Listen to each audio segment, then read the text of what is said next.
وعلیکم السلام ورحمۃ اللہ وبرکاتہ۔ جی محترم اسماعیل بھائی، مجھے یاد تھا تو میں نے کہا تھا کہ انشاءاللہ اصل میں مصروفیت رہی ہے سارا دن، تو میں نے کہا آپ کو جب سوالوں کے جواب دوں گا تو پھر انشاءاللہ اسماعیل بھائی سے بھی بات کر لوں گا۔ تو چونکہ ابھی میں گروپوں کے اندر جواب دے ہی رہا تھا تو اس میں نے دیکھا آپ کا میسیج آ گیا، چلو ادھر ہی بات کر دیتے ہیں۔ ہاں جی، بچپن کے اندر غیر شعوری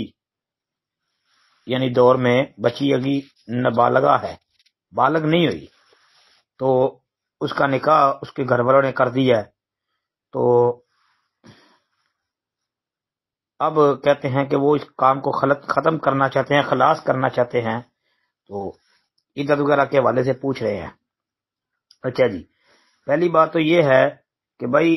بلوغت سے پہلے بچوں کا نکاح نہ کیا کرو، احتیاط کرنی چاہیے، کیونکہ ابھی وہ بچپن میں ہوتی ہے، بچی بھی بچپن میں ہوتی ہے، بچہ بھی بچپن میں ہوتا ہے، ابھی ان کو شعور نہیں ہوتا، تو اگر وہ نکاح کر لیا جائے تو پھر بچی جب شعور والی عمر کو پہنچے، بالغہ ہو جائے، تو پھر اس کو پورا اختیار حاصل ہے، چاہے تو وہ نکاح کو برقرار رکھ لے، چاہے تو نکاح ختم کروا لے۔ جس طرح کہ عبداللہ بن عباس رضی اللہ تعالی عنہ سے مروی ایک روایت ہے کہ ایک کنواری لڑکی رسول اللہ صلی اللہ علیہ وسلم کے پاس آئی اور بیان کیا کہ اس کے باپ نے اس کا نکاح کیا ہے اور وہ ناپسند کرتی ہے، تو نبی صلی اللہ علیہ وسلم نے اسے اختیار دے دیا تھا۔ جی، یہ ابو داود کی 2906 نمبر حدیث ہے، ابن ماجہ میں 1875 نمبر پر یہ آتی ہے، اور یہ حدیث اس بات کی دلیل ہے، اس پر دلالت کرتی ہے کہ باپ کے لیے حرام ہے کہ وہ اپنی کنواری بیٹی کو نکاح پر مجبور کرے، تو باپ کے علاوہ لڑکی کے اولیاء کے بالاولیٰ جبر کی ممانت ہے۔ تو یہ علامہ احمد حسن دہلوی رحمۃ اللہ علیہ نے یہ کلام نقل کیا ہے،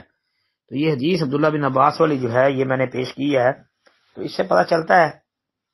کہ بھائی وہ لڑکی جو ہے وہ اپنا نکاح جو ہے وہ ختم کرنے کا اختیار رکھتی ہے، چاہے تو عدالت کی طرف رجوع کر کے اپنے نکاح کو ختم کروا لے، یا اگر وہ بولتی ہے، بات چیت کرتی ہے کہ میں نہیں کرنا چاہتی، تو گھر والے خود بخود اس کی بات مان لیں، کسی صورت میں بھی وہ نکاح ختم کیا جا سکتا ہے اگر وہ رضامند نہیں ہے، اور اگر وہ رضامندی سے رہنا چاہتی ہے تو رہ بھی سکتی ہے۔